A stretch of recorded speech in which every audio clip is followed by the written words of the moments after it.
A patio made out of concrete pavers is both functional and stylish, and it's an easy way to transform your outdoor living space. For this project, we're going to add to an existing patio built over a concrete slab. Before beginning, make sure there are no buried lines or cables you'll be disrupting in installing your patio. Concrete pavers come in many different styles and a few thicknesses, and they can be combined into a variety of patterns. If you're installing over a concrete slab, you may need a thinner 30mm paver to fit your door's threshold. The rest of our patio will be built on the ground with a crushed gravel base, the same height as the concrete, so all pavers will be at an even level. As a guide, stretch out a level string running from the edge of the slab to a stake placed at the outside edge of your patio.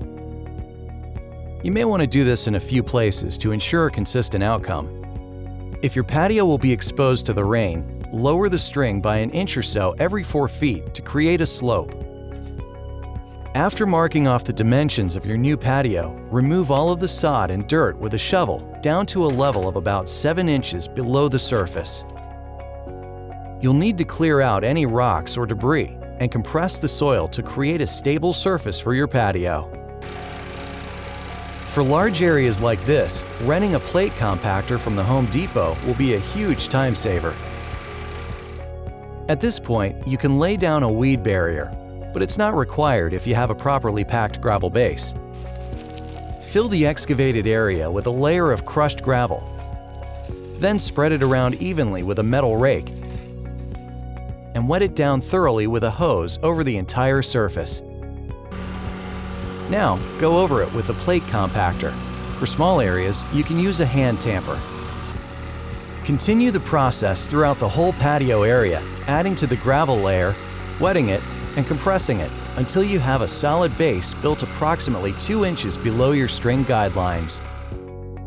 Next, you'll create an even layer of fine paver sand for setting your pavers through a process called screeding. For these next few steps, you'll want to work in small, manageable sections. Lay a couple of 1-inch pipes parallel to each other on top of the compacted gravel. Pour out just enough sand to cover them. Then pull a 2x4 across the top to screed the sand. The goal is a level, even surface, so backfill any gaps with additional sand and re-screed the area until it's smooth. Without disturbing the screeded layer, remove the pipes and lightly mist the sand to help hold it in place. Now you're ready to begin laying your pavers. These often can be assembled in a variety of patterns, so have a plan in mind before beginning. Start in one corner against the house and work out, placing pavers in rows and nudging them up against each other. Check frequently with a level to make sure your pavers are installing evenly. If necessary, you can add more sand below or tap down with a rubber mallet to bring them in line. As you work, carefully fill in the valleys from the pipes with paver sand. Then use a finishing trowel to gently smooth the surface until the whole work area is nice and level. Between rows, it's important to stagger the joints to provide maximum stability to the patio. Here, we're creating a simple basket weave pattern with horizontal and vertical pavers. In tight spaces, you may need to cut pavers with a concrete saw to fit.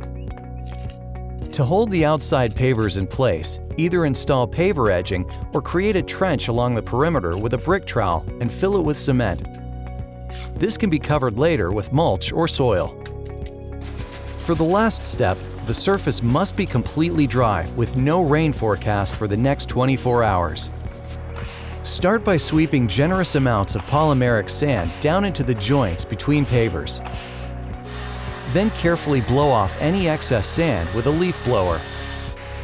Now, spray the entire patio with a fine mist to activate the binding agents in the polymeric sand.